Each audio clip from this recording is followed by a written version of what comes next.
ഇൻസ്റ്റാഗ്രാമിലും ഇമെയിലൊക്കെ ആയിട്ട് എനിക്കിപ്പോൾ ഒരുപാട് മെസ്സേജുകൾ വരാറുണ്ട്. എങ്ങനെയാണ് മെർച്ചന്റ് നേവിയിൽ ജോയിൻ ചെയ്യേണ്ടത്, അതിന്റെ ക്വാളിഫിക്കേഷൻ എന്തൊക്കെയാണ്, ഏതൊക്കെ കോഴ്സ് പഠിക്കണം, എന്തൊക്കെയാണ് അതിന്റെ ഡീറ്റെയിൽസ് എന്നൊക്കെ ചോദിച്ചാൽ എനിക്കിപ്പോൾ ഒരുപാട് പേര് മെസ്സേജ് അയക്കാറുണ്ട്. പക്ഷേ ഷിപ്പിലുള്ള എന്റെ ഇന്റർനെറ്റിന്റെ ലിമിറ്റേഷൻസ് എല്ലാം കാരണം എനിക്ക് എല്ലാവർക്കും റിപ്ലൈ കൊടുക്കാൻ പറ്റുന്നില്ല. സോ ഈ വീഡിയോ എല്ലാവർക്കും യൂസ്ഫുൾ ആകുമെന്ന് വിചാരിക്കുന്നു. അപ്പോൾ മെർച്ചന്റ് നേവിയിൽ ജോയിൻ ചെയ്യാൻ വേണ്ടിയിട്ട് ഏതൊക്കെയാണ് കോഴ്സുകൾ ഉള്ളത്, എന്തൊക്കെയാണ് അതിന്റെ ക്വാളിഫിക്കേഷൻസ് എന്നുള്ളതിനെ കുറിച്ച് ഞാൻ മുമ്പ് വീഡിയോ ചെയ്തിട്ടുണ്ട്.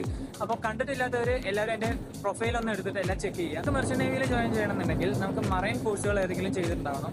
അപ്പോൾ ഏതൊക്കെയാണ് മറൈൻ കോഴ്സുകൾ ഉള്ളത്, അതിന്റെ ഡീറ്റെയിൽസ് എന്താണെന്നുള്ളത് ഞാൻ മുമ്പ് വീഡിയോ ചെയ്തിട്ടുണ്ട്. അവർ എല്ലാവരോടും എനിക്ക് ഒന്നേ പറയാനുള്ളൂ, നിങ്ങൾ നല്ലൊരു കമ്പനിയുടെ സ്പോൺസർഷിപ്പ് ഇല്ലാതെ മെർച്ചന്റ് നേവിയിൽ ജോയിൻ ചെയ്യാൻ ശ്രമിക്കേണ്ട. അപ്പോൾ മെർച്ചന്റ് നേവിയിൽ നല്ല സ്പോൺസർഷിപ്പ് തരുന്ന നല്ല നല്ല കമ്പനികൾ ഏതൊക്കെയാണെന്നും അവിടെയൊക്കെ എങ്ങനെയാണ് സ്പോൺസർഷിപ്പിന് വേണ്ടി നിങ്ങൾ അപ്ലൈ ചെയ്യേണ്ടതെന്നും പിന്നെ കോഴ്സിന്റെ ഡീറ്റെയിൽസും എല്ലാം ചെയ്തിട്ട് ഞാൻ ഓരോന്നോരോന്നായിട്ട് ഞാൻ വീഡിയോസ് അപ്ലോഡ് ചെയ്യുന്നതായിരിക്കും. ഈ വീഡിയോ യൂസ്ഫുൾ ആയിട്ട് തോന്നുന്ന നിങ്ങളുടെ ഫ്രണ്ട്സിനോ ഫാമിലീസിനൊക്കെ അയച്ചു കൊടുക്കുക. അപ്പോൾ എല്ലാത്തിനെയും കുറിച്ചുള്ള ഡീറ്റെയിൽഡ് വീഡിയോ 1 by 1